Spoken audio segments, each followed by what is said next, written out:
Мултииндикаторското кластерско истражување од 2018-2019 година во реализација на УНИЦЕФ заедно со УНФПА и Државниот завод за статистика покажа дека генерално 15,5% од жените во Северна Македонија стапиле во брак пред 18 година, а во ромските заедници тој процент е 45%. И сега главното прашање е зошто такво присуство и таква разлика во процентите. Да го одговориме ова прашање, ќе треба да се навратиме малку наназад, односно да се разгледаат заклучоците кои што произлегува од истражувањето наречено сивата зона помеѓу традицијата и правата на децата, како и националната кампања која што беше спроведена во период 2015-2018 година. Имено заклучоците се делат во две категории. Категорија која што доаѓа од дискусиите со граѓаните и заклучоци, односно категорија која што доаѓа од дискусијата со институциите. Првенствено, ако ги разгледаме заклучоците кои што доаѓаат од дискусиите со граѓаните, ќе забележиме дека изолираните заедници често имаат значителен страв од општеството, па некои од патриархалните вредности се применуваат како заштитен механизам за безбедност на девојчињата. Девојчињата пак, соочени со континуиран недостаток на информации и избор, сметаат дека љубовта е водечка сила во креирањето на нивната иднина. Плюс, нема доволно комуникација помеѓу родителите и младите на ова прашање, односно по-конкретно кога станува збор за сексуалниот живот, кој што се уште за жал е табу тема. На таков начин сиромаштијата, економската зависност, семејното насилство, раната и повеќекратна бременост, здравствените проблеми, нискиот образовен статус, раното старење, како и невработеноста стануваат нормален живот за многу девојчиња како последица на детските бракови. Многу пати исто така можеме да забележиме дека нискиот социоекономски статус на родителите е причина што сакаат нивните малолетни ќерки да ги омажат за момче кој што живее во високо развиените земји од Европската Унија, односно за да имаат подобра иднина. Меѓутоа, мора да напоменеме дека детскиот брак е живот на нееднаквост, не само за девојчињата, туку и за момчињата. Односно, во ваквите ситуации се поставува прашањето за нивната подготвеност да ја воспитуваат идната генерација, како и за нивниот личен психолошки развој. Клучоците кои што доаѓаат од државата пред се однесуваат на фактот дека детските бракови, иако спаѓаат во категоријата родово базирано насилство, не се јасно препознаени како такви од државните институции. Нивниот став е дека ниту една акција не може да го и промени обичаите или традициите, односно дека детските бракови се традиција во која што државата не треба да се меша. Се викам Бадема, имам 33 години, не отидов во школа. Се мажив у 15 години. И така. Па мајка немав, татко немав, оставена сум, пораснав у дом. И така не се ги знам родителите, ни мајка, ни татко, имам браќа, имам сестри, не ги знам. И у 15 години се мажив, па после родив син, машко дете, го родив. Па што немав кај да одам, на кај фамилија да одам, не ми примиле никој. И ја кај нема што да одам, се земав маж. И имав едно дете, најмалиот, Леон, сега имам 18 години, сега имам фамилија. Моментално имам 5 и едно сега што го носам, 6. Па, у кафич со другарките, ми се допаѓал мене, ја него. За една недела избега бегалка за него. И така, од љубов се земевме. Ето имал мајка починала, татко починал, немал тој фамилија, он исто како мене е без родители. Живеевме, ако најдевме нешто за чистење, некој ако ме викниле, некој него, ки собираме шишина, железо, така живеевме. Дене за дене, сутре за утре. Немав родители како што требал, не ми ги пријавил мене, уште сум без документи. Таткото, мајката не ми се тука, да, без документи како фантом. Не можам социјално да земам ништо. Љубовта е нешто најважно у свет. Да, имам желба сам едно го спознај, да си имам моја куќа, да ми бидат децата паметни, да имам среќа у живот со мажот ми, со деца, со фамилија моја. Това највише го сакам од Господ. Да ми учат децата, да си најдат работа, да не се мажат мали како јас. Ја да имав мајка, татко како што треба, родители, ја нема да се мажев. До 25-26 години да бидам зреа и да родам дете. Ја порачам за тие млади девојки, ги замолувам да не се мажат толку мали. И многу ќе тргат после. Нека учат школо, нека бидат паметни, нормално да имат некој љубов во живот, ама да не прават мали деца. Еве ја млада 15 години, се мажев, у 16 години дете, па не можев едва и го пријавив со старата особа. Да бидат паметни, нека учат. Дополнително општ проблем при проценката на реалната распространетост на детските бракови е што голем дел од нив не се регистрирани и не се официјални.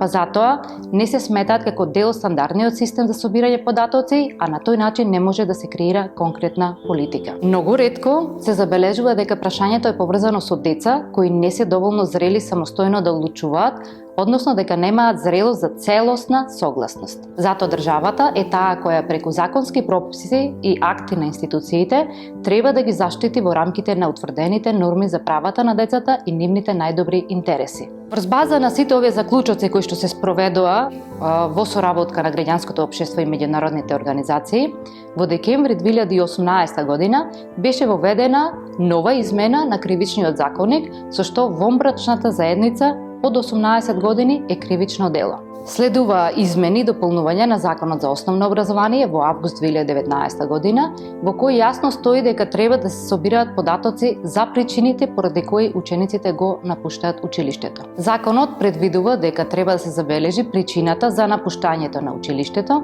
и училиштето е должно да го извести соодветниот центар за социјални работи, државниот просветен инспекторат и одговорното лице во општината, за да можат соодветно да постапат и во координирана акција. Скоро секогаш девојката го напушта образованието по формирање на брачна заедница.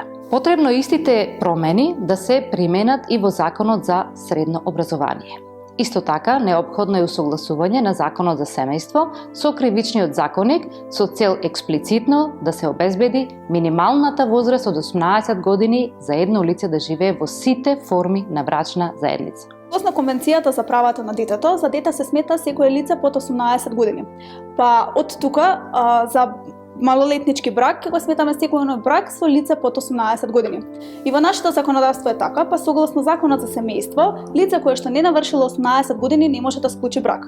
Но сепак постои можност да надлежен суд дозволи склучување на браки на лица кои што навршиле 16 години по претходно прибавено мислење од здравствена установа и Центарот за социјална работа, доколку сметаат дека таквото лице е подготвено да може да ги искористи, односно да ги исполни очекувањата од самото склучување на брак. Согласно кривичниот законник во нашата држава, малолетничките бракови се забранети. Односно, секое полнолетно лице кое што живее вонбрачен живот со лице кое што навршило 14 години, а не навршило 18 години, ќе одговара кривично со казна затвор од 3 месеци до 3 години. Сепак и покрај ваквото криминализирање на малолетничките бракови, ваквите бракови се честа појава во нашето општество. Нивната појава се нормализира. Значајно е да се истакне дека ниту една институција, почнувајќи од образованието, односно образовните институции, поаѓајќи потоа до центарите за социјална работа, воопшто не преземаат конкретни мерки за да ги искоренат овие појави.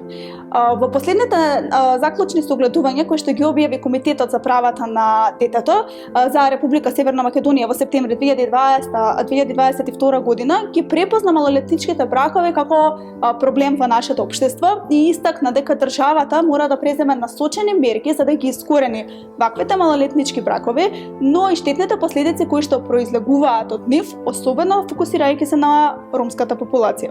Дали си мажена? Бев. Кога стапила брак на 17. Го запознав преку интернет, пошто ја имав некои проблеми со здравјето, па морав да останам бремена заради тоа. И на крај све бидна подруго и потешко беше све. Се запознавме и после мајка му кажа дека ај да не се гледате преку интернет, ова она, и прво веридбата беше, па после отидов кај нив в Германија и за 3 недели се вратив. Беше тоа многу катастрофа. Не ме сакаше жената. Не ме пушташе у кујна да готвам. Само за чистење, као да сум чистачка внатре. Ме малтретираше, ми извади надвор 12 часа на дожд, ми ја украде алката од мајка ми, ме удри. Мажот беше на работа, ја како сега син и мајка, ја не можам на мажа да кажувам што прави мајката се. Кај нас е така. Јас си ќутев, викам, ај, ќе биде подобро, ќе биде подобро, ќе биде подобро, ама никако да биде подобро. Викам, што ќе седам таму кога не можеш. Пошто немам ни деца, ни ништо, подобро да бегам од тука. Моите? Да. Па еве, дека сум многу мала, нели, 17,5 години. Тие не сакале да прифаќат, ама заради мојата здравствена состојба мораше тоа да биде. Пошто кај нас у Шутка све мали. Ја не сакав тоа, ама еве, заради моето здравствено, пошто имам тумор и мора да раѓам за да ми се отврли тоа. Со здравствената состојба, после кога се вратив од таму, имав уште една операција, ми извадуват над 30 жлезди. Тоа ми се случи од стресот, пошто ја не смеам многу да се нервирам, многу стресови. Па порано бракот не го замислував, ниту знаев што значи брак, ниту знаев. Значи, кога влегов, мајка ми така ми кажуваш, кога ќе одиш, ќе видиш све. После ќе ми кажуваш, така ми кажа. И тоа стварно беше. Не мислам дека постои љубов од бајките. Пред некој ден така слушнавме девојчето 16 години останала бремена надвор. Препорачувам ни да останат бремени, ни на брак рано е, стварно рано е, 15-16 години рано. Сега имам 38 години. Со кого живееш? За една керка. Само со керка? Да, и 2 унуци. Дали работите нешто? Не, слепа. Па без родители, без мајка, без оца. Дали си одела во школа? Не, нисам имала услови. Нема кој да ме поддржи и тако ја и порано се омажил. Најубаве години, дете сам беше, 12 години. Тако на просење, га гледам едно дечко и он ме земаше. И тако отиде мој живот.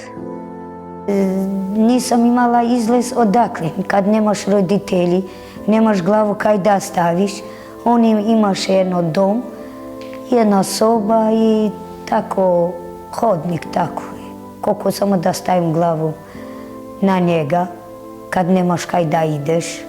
И тако сам проживела за njega. И он тогаш просише, кај ја за njega. Тако цело живо смо терали. Ја нисам знала кај он се другира. И едно време, докле напунелаше он години, и тако и он почина, и он млад се почина од те дрога. А више ја бремена сам остала, немам излез кој да ми помогне. И тако сам продужала за просење. И то ми остана негова куќа до тоа. У мене многу ми излаже, ај ќе идем малце да шетам, а он иде се другира. Тако, и мора да чутиш, кад немаш родители, и мора све да трпи. Он кад ќе да доđe, ќе ми тепај, а ја не знам што е работа, да идем после да му купим те дроге што треба, негова работа. А ја едва после кажем кај да идем, што да правим. И тако живот ми отиде. А да имам родители, тоа е друго. Има кој да ти даде савет што да правим. Нема толку да се омаже млада. Ама ја нисам имала. Што ми почине мајка и татко и тоа е тоа. Па то не слушају и она исто млада сега се омажела. Ето, она 14 години се омажи, отиде за едно наш комши што беше и му правише 2 деца и сега тако остане. Ни горе, ни исто која моја судбина. Ето и она тако се мартитира. И јас сам ја рекла, гледај моја состојба и јас сам беше толку мартитиран. Немој ти, керко, барам јас сакам да те ушколим, да идеш, да завршиш школу, да бидеш паметна, да влезеш на работа. Барам да не бидеш кој ја. Видиш, ја најубаве години, барам ти да не бидеш таква. Ама неки деца не те слушај, не те разбирај. Ето, да си живе и здрава. Сега имам памет доста, ама беше што каже, Моја помиња, ама ја кажем за моја керка да биде и она памет. Ако што има 2 деца, може да заработи, барам за те деца да не биде малтретирање.